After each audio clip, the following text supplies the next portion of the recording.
Hi hello ನಮಸ್ತೆ, ನಾನು ರಾಜು ಅಷ್ಟೇ. ನೀವು ನೋಡ್ತೀರಾ centre point Kannada YouTube channel. D K ಮತ್ತು ಬಿ ಕೆ ಮಧ್ಯೆ ಮಹಾಬಿರುಕು, ಅಂದರೆ ಡಿ ಕೆ ಶಿವಕುಮಾರ್ ಮತ್ತು ಬಿ ಕೆ ಹರಿಪ್ರಸಾದ್ ಅವರ ಮಧ್ಯೆ ಮಹಾಬಿರುಕು. ಕೈ ಪಾಳ್ಯದಲ್ಲಿ ಊಹಿಸಿದಂಥ ಅತ್ಯಂತ ದೊಡ್ಡ ಬೆಳವಣಿಗೆ. ಡಿ ಕೆಗೆ ಚೆಕ್ಮೆಟ್ ಕೊಟ್ಟಂಥ, ಡಿ ಕೆಗೆ ಬಿ ಕೆ ಮುಖಾಂತರ ಚೆಕ್ಮೆಟ್ ಕೊಟ್ಟಂಥ ಸಿದ್ದರಾಮಯ್ಯ. ಏನಿದು ಹೊಸ ಪೊಲಿಟಿಕಲ್ ಅಪ್ಡೇಟ್, ಇವೆಲ್ಲವನ್ನು ನೋಡೋಣದಕ್ಕಿಂತ ಮೊದಲು ಇಲ್ಲಿ ತನಕ ನಮ್ಮ ಚಾನಲ್ನ ಸಬ್ಸ್ಕ್ರೈಬ್ ಮಾಡಿಲ್ಲ ಅಂದರೆ ಈಗಲೇ ಸಬ್ಸ್ಕ್ರೈಬ್ ಮಾಡಿ, ಜೊತೆಗೆ ಕಾಮೆಂಟ್ಗಳ ಮುಖಾಂತರ ತಮ್ಮ ಅಭಿಪ್ರಾಯವನ್ನು ತಿಳಿಸಬಹುದು.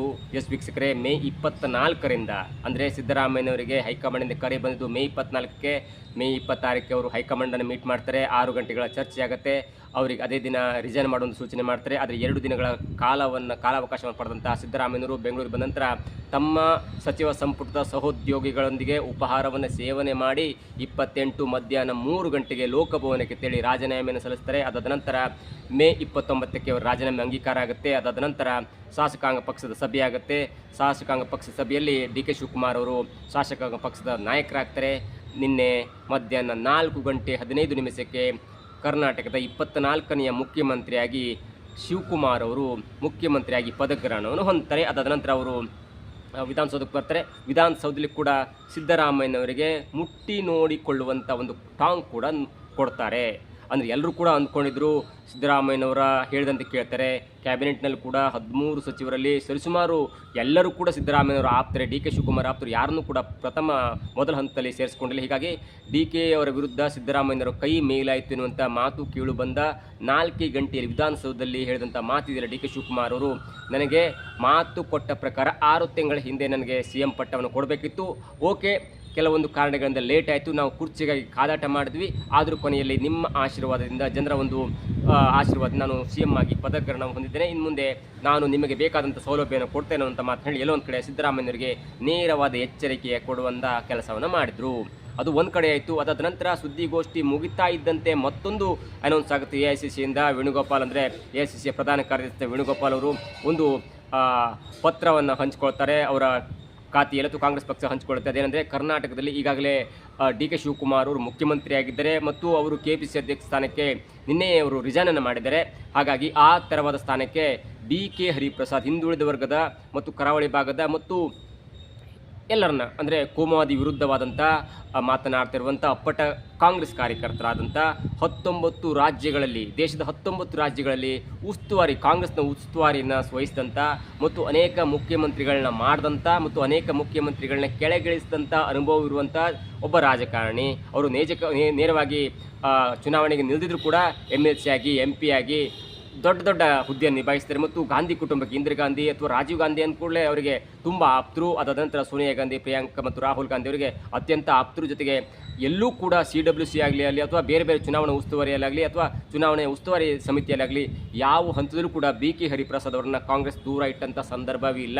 ಆದರೆ ಕೆಲವೊಂದು ಕಾರಣಕ್ಕಾಗಿ ಅವರನ್ನು ರಾಜ್ಯಕ್ಕೆ ಕಳಿಸಿತು, MLC ಮಾಡಿತು ಮತ್ತು ವಿಧಾನ ಪರಿಷತ್ನ ಒಂದು LP ಆಗಿ ಕೂಡ ಮಾಡಿತ್ತು. ಇದೀಗ ಅವರಿಗೆ ಸಚಿವ ಸಂಪುಟದಲ್ಲಿ ಸ್ಥಾನ ಸಿಗುತ್ತಾ ಇಲ್ಲವಂಥ ಮಾತು ಕೂಡ ಕೇಳಿ ಬರ್ತಾ ಇತ್ತು. ಆದರೆ ಎಲ್ಲೋ ಒಂದು ಕಡೆ ಹರಿಪ್ರಸಾದ್ ಮತ್ತು ಸಿದ್ದರಾಮಯ್ಯನವರು ಒಟ್ಟಿಗೆ ಹೋಗಿ ಇದೀಗ ಹರಿಪ್ರಸಾದ್ ಅವರು ರಾಜ್ಯ ಕಾಂಗ್ರೆಸ್ನ ಮುಖಂಡರಾಗಿದ್ದಾರೆ, ಅಧ್ಯಕ್ಷರಾಗಿದ್ದಾರೆ. ಇನ್ನು ಮುಂದೆ ರಾಜ್ಯ ಕಾಂಗ್ರೆಸ್ನಲ್ಲಿ ಒಂದು ಕಡೆ ಬಿ ಕೆ ಹರಿಪ್ರಸಾದ್ ಹವ, ಮತ್ತೊಂದು ಕಡೆ ಡಿ ಕೆ ಹವ, ಅಧಿಕಾರದಲ್ಲಿ ಡಿ ಕೆ ಹವ, ಪಕ್ಷದ ಕಾರ್ಯ ಸಂಘಟನೆಯಲ್ಲಿ ಬಿ ಕೆ ಹವ, ಜೊತೆಗೆ BJP ವಿರುದ್ಧ RSS ವಿರುದ್ಧವಾಗಿ PK ಹವ, ಅಂದರೆ ಪ್ರಿಯಾಂಕ್ ಖರ್ಗೆ ಅವರ ಹವ ಎನ್ನುವಂಥ ಮಾತು ನಿನ್ನಿಂದ ದೊಡ್ಡದಾಗಿ ಕೇಳಿ ಬರ್ತೈತೆ. ಯಾಕಂದರೆ ಪ್ರಿಯಾಂಕ್ ಖರ್ಗೆ ಅವರಿಗೆ ಹೋಮ್ ಮಿನಿಸ್ಟರ್, ಗೃಹ ಖಾತೆಯನ್ನು ಕೊಡ್ತಾರೆ. ಆ ಮುಖಾಂತರವಾಗಿ RSS ಪಥಸಂಚಲನ ಮತ್ತು ಈ ಕೋಮು ಸಂಘಟನೆಗಳ ವಿರುದ್ಧ ಅದರಲ್ಲೂ ಮುಖ್ಯವಾಗಿ ಕರಾವಳಿ ಬೆಲ್ಟಲ್ಲಿ ಆಗ್ತಿರುವಂಥ ಕೋಮು ಸಂಘರ್ಷ ಅಥವಾ BJP ಮಾಡ್ತಾ ಇದೆನ್ನಲಾದಂಥ ಕೋಮು ಸಂಘರ್ಷದ ವಿರುದ್ಧವಾಗಿ ಕಠಿಣ ಕ್ರಮವನ್ನು ಕೈಗೊಳ್ಳಲಿಕ್ಕೆ ಮತ್ತು ಅಹಿಂದ ನಾಯಕರನ್ನು ಸಂಘಟಿಸಲಿಕ್ಕೆ ಪ್ರಿಯಾಂಕ್ ಖರ್ಗೆ ಅವರು ಒಂದು ಕಾರ್ಯವನ್ನು ಮಾಡ್ತಾರೆ ಮತ್ತು ಅಧಿಕಾರ ಸಿಗುತ್ತೆ ಅನ್ನೋ ಒಂದು ಮಾತಿದ್ದು ನೋಡಬೇಕು. ಸಂಜೆ ತನಕ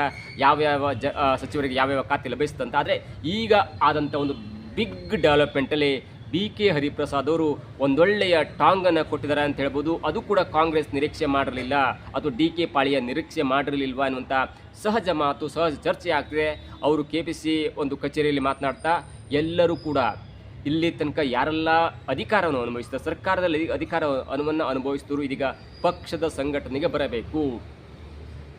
ರಾಹುಲ್ ಗಾಂಧಿಯವರ ಕನಸಿದೆ, ಪ್ರಿಯಾಂಕ್ ಗಾಂಧಿಯವರ ಕನಸಿದೆ, ಮಲ್ಲಿಕಾರ್ಜುನ್ ಖರ್ಗೆ ಅವರ ಕನಸಿದೆ, ಸೋನಿಯಾ ಗಾಂಧಿ, ಹೀಗೆ ದೊಡ್ಡ ದೊಡ್ಡ ನಾಯಕರು ಕೂಡ ದೇಶದ ಅಭಿವೃದ್ಧಿಗಾಗಿ ಶ್ರಮಿಸ್ತಾ ಇದ್ದಾರೆ, ಪರಿಶ್ರಮವನ್ನು ಪಡ್ತಾ ಇದ್ದಾರೆ, ಬೀದಿಗೆ ಬಂದು ಹೋರಾಟವನ್ನು ಮಾಡ್ತಿದ್ದಾರೆ. ಅವರ ಕೈ ಜೋಡಿಸಲು ನಾವು ಪ್ರತಿಯೊಬ್ಬರು ಕೂಡ ಪಕ್ಷದ ಸಂಘಟನೆಗೆ ಕೈ ಜೋಡಿಸಬೇಕು. ಜೊತೆಗೆ ಯಾರಿಗೆಲ್ಲ ಅಧಿಕಾರ ಬೇಕಲ್ಲ ಅವರೆಲ್ಲ ಡಿ ಕೆ ಶಿವಕುಮಾರ್ ಜೊತೆ ಹೋಗಿ, ಯಾರಿಗೆ ಪಕ್ಷ ಬೇಕಲ್ಲ ಅವರೆಲ್ಲ ನನ್ನ ಜೊತೆ ಬನ್ನಿ. ನೋಡಿ, ಈ ಹೇಳಿದ ಮಾತಿನ ಮರ್ಮ ಇದೆಯಲ್ಲ, ಯಾರಿಗೆಲ್ಲ ಅಧಿಕಾರ ಬೇಕಲ್ಲ ಅವರೆಲ್ಲ ಡಿ ಕೆ ಶಿವಕುಮಾರ್ ಜೊತೆ ಹೋಗಿ, ಯಾರಿಗೆಲ್ಲ ಪಕ್ಷ ಬೇಕಲ್ಲ ಅವರೆಲ್ಲ ನನ್ನ ಜೊತೆ ಬಂದು ಕೆಲಸ ಮಾಡಿ ಅನ್ನುವಂಥ ಮಾತನ್ನು ಹೇಳಿದರೆ, ಆದರೆ ರಾಜಕೀಯದಲ್ಲಿ ಅಥವಾ ರಾಜ್ಯ ರಾಜಕೀಯದಲ್ಲಿ ಈ ಜನರನ್ನ ಸಂಘಟನೆ ಮಾಡಲಿಕ್ಕೆ ಬೇಕೆ ಹರಿಪ್ರಸಾದ್ ಅವರ ಈ ಮಾತು ಸಾಕಾಗತ್ತಾ?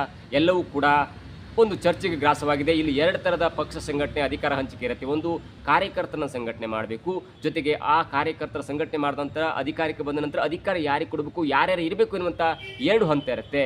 ಒಂದು ಹಂತ ಡಿ ಕೆ ಶಿವಕುಮಾರ್ ಅವರು ಕಾರ್ಯಕರ್ತರನ್ನ ಸಂಘಟನೆ ಮಾಡಿದರು, ಕಾರ್ಯಕರ್ತರ ಜೊತೆ ಬರ್ತಿದ್ರು, ಜೊತೆಗೆ ಕಾರ್ಯಕರ್ತರ ಒಂದು ಪಲ್ಸನ್ನು ಅರ್ಥ ಮಾಡಿಕೊಂಡ್ರು. ಹಾಗಾಗಿ ಅವರಿಗೆ ಪಕ್ಷ ಸಂಘಟನೆ ಮಾಡಿ ಅಧಿಕಾರವನ್ನು ತರಲಿಕ್ಕೆ ಬೇಕಾದಂಥ ಒಂದು ಬುದ್ಧಿವಂತಿಕೆ ಇತ್ತು. ಎರಡನೇ ಹಂತದಲ್ಲಿ ಬಿ ಕೆ ಹರಿಪ್ರಸಾದ್ ಅಂತ ವ್ಯಕ್ತಿ ಹೈಕಮಾಂಡ್ನಲ್ಲಿ ಎಲ್ಲವನ್ನು ಗಮನಿಸಿ ಯಾರಿಗೆ ಅಧಿಕಾರ ಕೊಡಬೇಕು, ಯಾರಿಗೆ ಅಧಿಕಾರ ಕೊಟ್ಟರೆ ಕಷ್ಟ, ಯಾರಿಗೆ ಅಧಿಕಾರ ಬಿಟ್ಟರೆ ಕಷ್ಟ, ಜೊತೆಗೆ ಅಧಿಕಾರವನ್ನು ಕೊಡಲಿಕ್ಕೆ ಯಾವ ಮಾನದಂಡ ಬೇಕು ಎನ್ನುವಂಥ ಒಂದು ಬುದ್ಧಿವಂತಿಕೆಯಲ್ಲಿ ಬಿ ಕೆ ಹರಿಪ್ರಸಾದ್ ಅವರು ಒಂದು ಬುದ್ಧಿವಂತಿಕೆ ಮತ್ತು ಅವರಿಗೆ ಎಕ್ಸ್ಪೀರಿಯನ್ಸ್ ಕೊಟ್ಟಿದೆ. ಹೀಗಾಗಿ ಅಂಥ ಒಬ್ಬ ಎಕ್ಸ್ಪೀರಿಯನ್ಸ್ ಇರುವಂಥ 19 ರಾಜ್ಯದಲ್ಲಿ ಉಸ್ತುವಾರಿ ವಹಿಸಿಕೊಂಡಿರುವಂಥ ಬಿ ಕೆ ಹರಿಪ್ರಸಾದ್ ಅವರಿಗೆ ಈ ಕಾರ್ಯಕರ್ತರನ್ನ ಸಂಘಟನೆ ಮಾಡಲಿಕ್ಕೆ ಸ್ವಲ್ಪ ಮಟ್ಟಿನ ಬುದ್ಧಿವಂತಿಕೆ ಇದೆಯಾ ಅಥವಾ ಅದನ್ನು ಸಾಧ್ಯವಾಗುತ್ತಾ? ಕಾರ್ಯಕರ್ತರ ಜೊತೆಗೆ ನಿಂತು ರಾಜ್ಯವನ್ನು ಪ್ರವಾಸ ಮಾಡಿ ಎಲ್ಲರನ್ನೂ ತನ್ನ ಒಂದು ಆತ್ಮವಿಶ್ವಾಸಕ್ಕೆ ತೆಗೆದುಕೊಳ್ಳಿಕ್ಕಾಗತ್ತಾ? ಇದು ಇದೀಗ ದೊಡ್ಡ ಚರ್ಚೆಗೆ ಗ್ರಾಸವಾಗಿದೆ. ಏನೇ ಆಗಲಿ ಬಿ ಕೆ ಹರಿಪ್ರಸಾದ್ ಅಂದ ಕೂಡಲೇ ಮಾತಿನಲ್ಲಿ ಯಾರಿಗೂ ಕೇಳಲ್ಲ. ಅವರಿಗೆ ಈಗ ಹಿಂದೆ ಕೂಡ ಅವ್ರ ಮೇಲೆ ಒಂದು ಆಪಾದ ಇತ್ತು, ಯಾರನ್ನೂ ಕೂಡ ನೋಡದೆ ಬೈದು ಬಿಡ್ತಾರೆ. ಯಾಕಂದರೆ ಅವರಿಗೆ ದೊಡ್ಡದೊಂದು ಶಕ್ತಿ ಇತ್ತು, ಬ್ಯಾಕಪ್ ಇತ್ತು. ರಾಜೀವ್ ಗಾಂಧಿ, ಇಂದಿರಾ ಗಾಂಧಿ, ಸೋನಿಯಾ ಗಾಂಧಿ ಅಥವಾ ಮನಮೋಹನ್ ಸಿಂಗ್ ಅಂಥವ್ರ ಜೊತೆ ಕೆಲಸ ಮಾಡಿದಂಥವ್ರು ಇವರೆಲ್ಲ ಚಿಕ್ಕ ಪುಟ್ಟವರು ಹಿಂದೆ ಮುಂದೆ ಅಂದರೆ ಈಗಷ್ಟು ಬಂದವರು ಪಕ್ಷ ವಿರೋಧ ಮಾತನಾಡ್ತಾರೆ ಅನ್ನುವಂಥ ಒಂದು ಬೇಸರ ಇತ್ತು. ಹಾಗಾಗಿ ಯಾರನ್ನು ಕೊಂಡ್ರು ಬಿಡ್ತಾ ಇರಲಿಲ್ಲ, ಎಲ್ಲರನ್ನು ಕೂಡ ಇನ್ಕ್ಲೂಡಿಂಗ್ ಸಿದ್ದರಾಮಯ್ಯ ಕಂಡ್ರೆ ಬೈದು ಬಿಡ್ತಿದ್ರು. ಹಾಗಾಗಿ ಹೈಕಮಾಂಡ್ನಲ್ಲಿ ಅಥವಾ ದೆಹಲಿಯಲ್ಲಿ ಒಬ್ಬರ ನಾಯಕರು ಹೇಳ್ತಿದ್ರಂತೆ, ನೀವು ಈಗಲಾದರೂ ಕೂಡ ಸಿದ್ದರಾಮಯ್ಯನವರ ವಿರುದ್ಧ ಸ್ವಲ್ಪ ಬೈಯುವುದನ್ನು ಕಡಿಮೆ ಮಾಡಿ, ಅಥವಾ ಸುಖಾಸುಮ್ಮನೆ ಯಾಕೆ ರೇಗ್ತಾರೆ ಅನ್ನುವಂಥ ಮಾತು ಕೆಲವೊಬ್ರು ಹೇಳಿದ್ದಿದ್ದು. ಅದಾದ ನಂತರ ಕೆಲ ವರ್ಷದಿಂದ ಈಗ ಸ್ವಲ್ಪ ಶಾಂತವಾಗಿದ್ದರು. ಯಾಕಂದರೆ ಅವರಿಗೆ ಅಷ್ಟು ದೊಡ್ಡ ಅನುಭವ ಇತ್ತು ಬಿ ಕೆ ಹರಿಪ್ರಸಾದ್ ಅವರಿಗೆ. ಯಾಕಂದರೆ ಚಿಕ್ಕ ವಯಸ್ಸಿನಲ್ಲಿ 22 ವಯಸ್ಸಿನಲ್ಲಿ ಅವರು ರಾಷ್ಟ್ರೀಯ ಕಾಂಗ್ರೆಸ್ಸನ್ನು ಸೇರಿಕೊಂಡಂಥವ್ರು ಅಥವಾ ರಾಷ್ಟ್ರೀಯ ಹೈಕಮಾಂಡ್ನಲ್ಲಿ ಕೆಲಸ ಮಾಡಿದಂಥವ್ರಿಗೆ ಈ ಚಿಕ್ಕ ಪುಟ್ಟ ನಿನ್ನೆ ಮೊನ್ನೆ ಬಂದಂಥ ವ್ಯಕ್ತಿಗಳೆಲ್ಲ ಮಾತನಾಡ್ತಾರೆ, ಹಾಗೆ ಮಾಡ್ತಾರೆ ಹೀಗೆ ಮಾಡ್ತಾರೆ ಅಂತ ಬೇಸರ ಇತ್ತು. ಹೀಗಾಗಿ ಅವರು ಕರ್ನಾಟಕ ರಾಜಕೀಯ ಅಂದ್ಕೊಂಡು ಅವರಿಗೆ ಯಾರನ್ನು ಕಂಡು ಕೂಡ ಸ್ವಪಕ್ಷೀಯರನ್ನೇ ಬೈದು ರೂಢಿ ಇತ್ತು.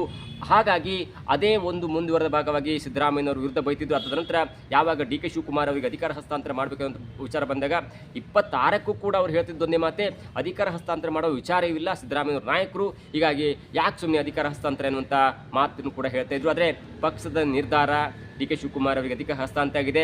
ಅದರ ಜೊತೆಗೆ ಇದೀಗ ಬಿ ಕೆ ಹರಿಪ್ರಸಾದ್ ಅವರಿಗೆ ಸತೀಶ್ ಜಾರಕಿಹೊಳಿಯವರ ಒಂದು ಜಾಗದಲ್ಲಿ ಅವರ ಆಕಾಂಕ್ಷಿಯಾಗಿದ್ದರು ಸತೀಶ್ ಜಾರಕಿಹೊಳಿ ಅವರು. ಆದರೆ ಅವರ ಒಂದು ಜಾಗದಲ್ಲಿ ಇದೀಗ ಬಿ ಕೆ ಹರಿಪ್ರಸಾದ್ ಎನ್ನುವಂಥ ಹಿಂದುಳಿದ ವರ್ಗದ ನಾಯಕನ ಬುದ್ಧಿವಂತ ನಾಯಕನನ್ನು ಇದೀಗ KPCC ಅಧ್ಯಕ್ಷ ಸ್ಥಾನಕ್ಕೆ ತಂದು ಕೂರಿಸಿದ ಮೊದಲ ದಿನವೇ ಬಿಗ್ ಸ್ಫೋಟ. ಇದು ಬಿರುಕಿನ ಲಕ್ಷಣವ ಗೊತ್ತಿಲ್ಲ.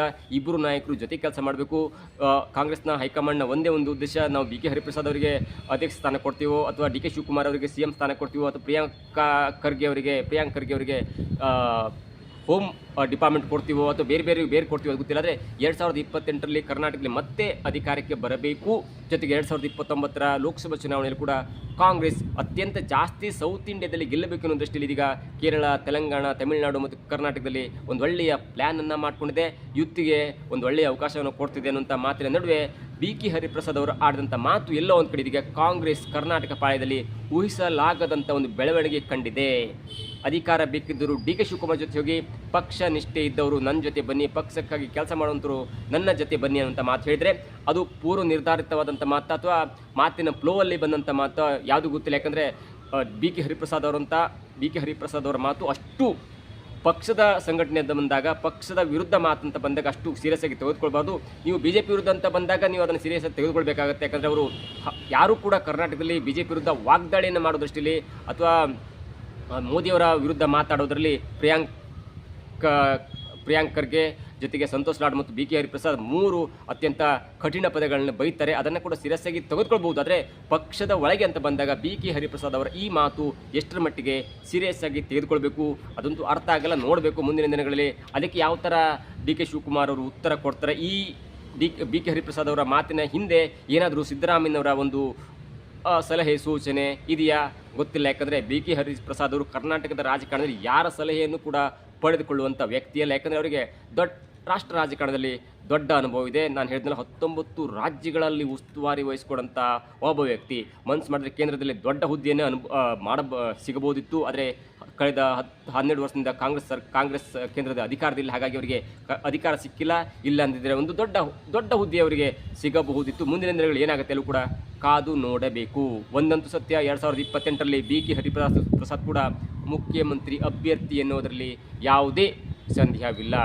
ಅದು ಈಡಿಗ ಸಮುದಾಯಕ್ಕಾಗಿರ್ಬೋದು, ಕರಾವಳಿಯ ಬೇರೆ ಬೇರೆ ಸಮುದಾಯಕ್ಕಿರ್ಬೋದು, ಅಥವಾ ಕರಾವಳಿ ಬೆಲ್ಟಿಗಾಗಿರ್ಬೋದು, ಕಾಂಗ್ರೆಸ್ಸನ್ನು ಮತ್ತೆ ಅಂದರೆ ಪುಟದ್ದೇಳುವಲ್ಲಿ ಬಿ ಕೆ ಹರಿಪ್ರಸಾದ್ ಅವರ ಪಾತ್ರ ದೊಡ್ಡದಿದೆ. ಇದಾಗುತ್ತೆ ಇವತ್ತಿನ ವಿಶೇಷ. ನೋಡ್ತಾರೆ centre point Kannada YouTube channel.